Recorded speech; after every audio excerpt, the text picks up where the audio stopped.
Aaron, where are you? Answer now! Aaron! Oh, hello. It's been a while. And why is that? Oh, I remember, because you haven't messaged me for 2 whole goddamn months. Good grief, young lady. Huh? Don't give me huh. I don't need to hear any attitude from you. I see you still got no awareness of the fact that you're a wife of this household. No, but When your mother-in-law kindly goes out of her way to message you, you put whatever you're doing aside and respond immediately. That's one of the rules you live by as my son's wife. If you understand, please be more mindful next time. I am not done speaking yet. Quit your butting in and listen to what your mother-in-law has to say. oh, Firstly, I recently saw a new apartment where you two got together for the first time. The place you went to live after you moved out? our new apartment? And, my God, you haven't been doing the housework at all, have you? The room was filthy. There were clothes scattered all over the floor and tissues left tossed all over the place. You didn't even wash the pots and pans. I've never seen such a sorry state. How could you call that place a home? Are there sweet wrappers and a ready meal? Hamburger boxes flowing out of the garbage all over the floor. Not to mention the mountain of empty beer cans on the table. My little Seth doesn't drink alcohol, so they could only be yours. They were, weren't they? Admit it. No, I have allergies and break out in rashes when I drink alcohol. Be quiet, young lady. I did not give you permission to speak. Oh, sorry. To top it all off, the place was covered in dust. You haven't been vacuuming at all, have you? I only allowed you to continue working after you got married because you said you'd have no problem juggling your work with the housework. But if you're not capable of looking after your husband, I suggest you resign immediately so you can focus on your womanly duties. This is why women should stay at home housewives once they are married. Are you finished now? What? You appear to be making a lot of misconceptions, so allow me to correct you. Don't talk back to me, young lady. Me and Seth are already divorced. Yes, I'm aware of that. Huh?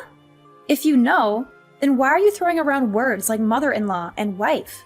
Why wouldn't I? Come on, Aaron. Please use your brain for once. Even if you're divorced, as long as you and my little Seth are living together, you're still his wife. And you still have a role to fulfill in our family. It's your sacred duty and obligation to serve your husband with devotion and loyalty, and to display the proper respect towards me, your mother-in-law. Do you have any idea how little sense what you're saying makes? The fact that we're divorced already makes us strangers now. We stopped being a couple and started leading separate lives the moment the divorce was finalized. Which is why any notion that I have to look after or fulfill my womanly duties towards him are ridiculous, plain and simple. I already warned you, young lady. Don't talk back to your mother-in-law. I'm not talking back. I'm having a normal conversation with you, like a reasonable human being. Reasonable? Which part? Let me say it once more. I'll make it crystal clear this time to help you understand. Any woman who doesn't look after her husband is a failure of a wife. If you can't keep on top of the housework while working, then hurry up and quit your job already. How about I contact your company and tell them you've decided to step down to focus on being a housewife? No, stop it. I don't think there's any danger of them taking a resignation declared by some stranger over the phone seriously. But I don't want to cause them any inconvenience. Then just quit now while you still have some dignity left. Let's face it, after seeing how lazy you are at home, you're probably a burden to them too. I'm not a burden, actually. I'm a high-valued employee. And besides, if I want to quit, I wouldn't be able to make ends meet. Oh, don't talk such nonsense. Are you seriously saying that my little Seth's salary alone isn't enough to keep you going? But I already told you we're not living that kind of life together anymore. I think what you meant to say is that you're a shameful disappointment of a wife. Looking after the household by skillfully managing the finances is a wife's duty. But we already divorced, and I'm not his wife anymore. How many times do I have to say it? Lord, give me strength. Give it a rest. You're like a broken record. Just because you're divorced doesn't mean you can start neglecting the housework and living like swamp rats. Oh, my poor Seth. In that case, you're wasting your time. I live in a different state now. What? My company offered me a transfer as soon as the divorce went through. So I took them up on it and moved out of the state. Good grief. A wife who goes off on solo business ventures away from her family? I've never heard anything so absurd in my life. Like I told you, I'm not your son's wife anymore. And you're not my family. Quit your job and come back immediately. Huh? That said, I may be firm, but I'm also kind, which is why I'm willing to grant you some leeway. Common sense dictates the resignation procedures usually take about a month. So I'm very kindly willing to give you 30 days to make the necessary arrangements and come back. I'll look after little Seth in the meantime. So hurry up and quit your job and move back here so you can be by our side again. I told you, we're divorced. Quit talking nonsense. Now you're just arguing for argument's sake, young lady. Nonsense? You heard me.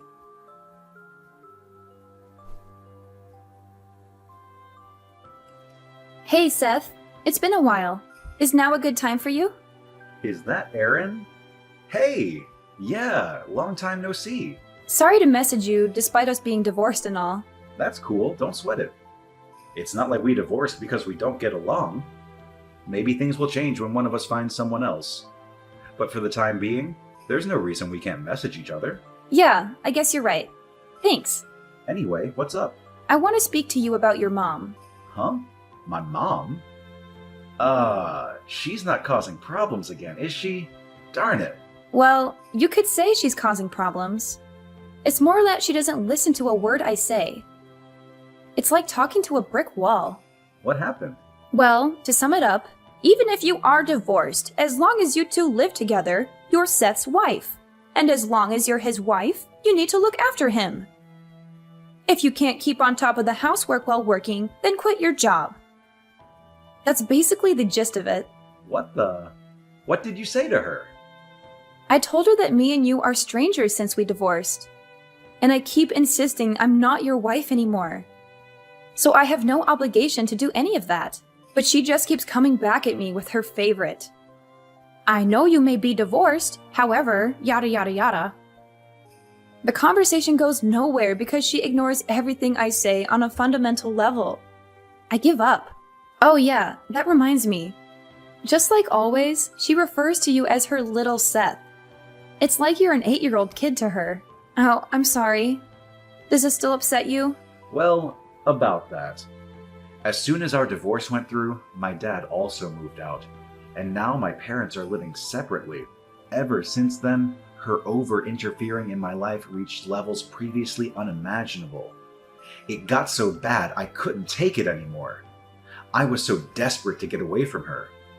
I snuck out of the house in the middle of the night a week ago so I could finally be free of her. I see. Sounds like it's been tough for you too, Seth.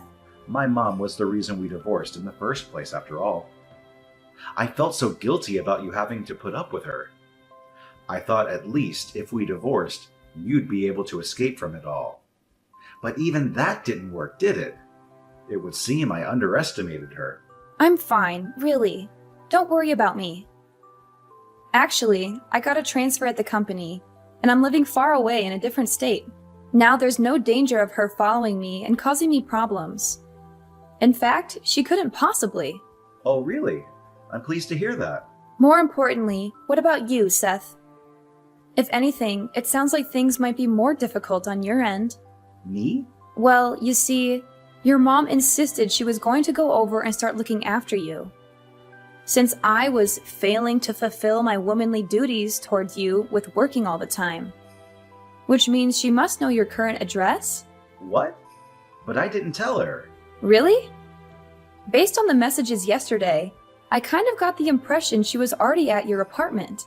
Is there a chance she found your new address somehow and snuck in while you weren't home? No, I really don't think that's possible. You sure? I got a transfer at work the other day too. I'm staying at a company-provided dormitory right now. The rules state that non-employees aren't allowed to enter without permission under any circumstances, even visiting family members. It's a long way from Mom's house. I don't think she can make it this far out, even if she did know my address. I see. Huh. Yeah, it's a mystery. You can say that again. Well, whatever. It's not like she can actually do anything to me. You don't mind? I have absolutely no intention of going back to the family home. I don't even read her messages these days. To be honest, I was thinking of blocking her soon. She can do what she likes. It's not my problem anymore. After everything that went down, for the sake of my mental health, I resolved never to tolerate her shenanigans ever again. I see.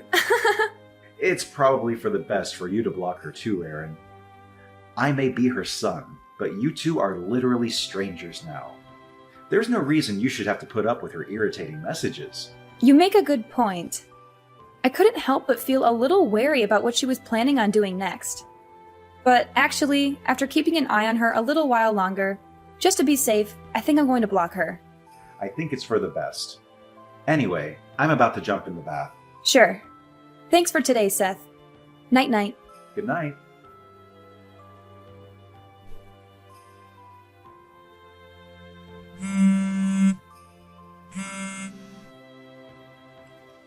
Aaron, answer! What the hell is going on? You've got some explaining to do. What do you mean? Some strange woman walked in while I was cleaning little Seth's room. She yelled, "Who are you? What are you doing in my apartment?" Before I could even figure out what was going on, some middle-aged guy bolted in. They started shouting like crazy lunatics and threatened to call the police. They were saying such awful things to me, Aaron. It was horrible. I was so startled I ran to the bathroom and locked myself in. What's going on? Explain. Oh no, you didn't. Goodness me. There's no way. You didn't, by chance, enter a complete stranger's house, did you? Huh? Where are you right now? In the apartment in Rainbow Town. What? Oh my god. That's not the room in the tower block called Comfort Heights, is it? Tell me it isn't. Yes, it is. What of it? Room 202. I came to clean this filthy mess of a room for my little Seth. Since you were too busy playing the important office lady to fulfill your womanly duties. You and little Seth are living together here, right? Why do you think that? Because there are 2 sets of plates and cutlery. But then this happened. I have no idea what's going on. Listen, Marissa, the apartment you're in right now belonged to my aunt who let me stay with her for about 10 days after me and Seth finished with divorce proceedings. Wait, what? Your aunt? However, my aunt moved out a month ago. Based on what you're telling me, it seems like some new people moved in. But that doesn't make any sense. I found this address in my little Seth's room. It was written on a notepad I found on his desk. He probably wrote it down when I told him where I was staying. Huh? I had a lot of stuff when I moved out, but I didn't want to hang around and get in his way for too long. So he said if I forgot anything, he'd send it later on in the post. Which is why I told him I'd be staying at my aunt's until the end of the month and sent him her address. He probably just forgot to toss his old notepad in the trash. How could this be? I thought he wrote down his new address for me so I could come and see him. Oh my god. The only reason I didn't try following him when he disappeared in the night is because I thought, knowing his address, I could go and see him whenever I wanted. If this isn't his apartment, where's my little Seth right now? Tell me!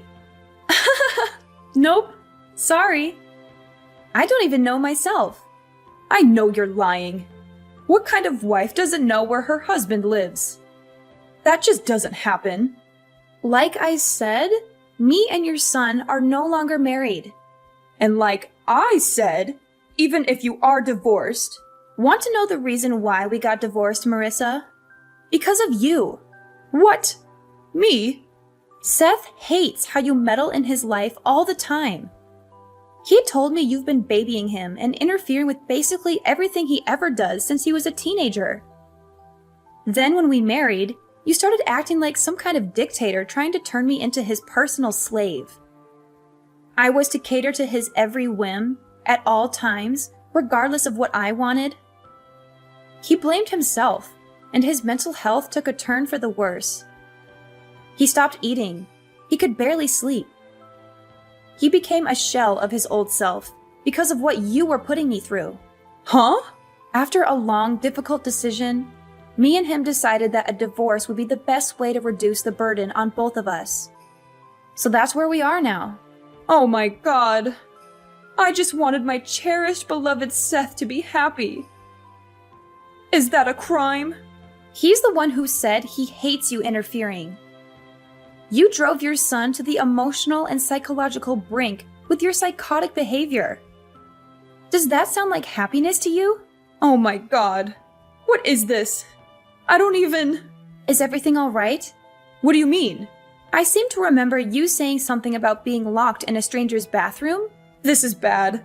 I can hear police cars outside. That tends to happen when you illegally enter strangers' homes.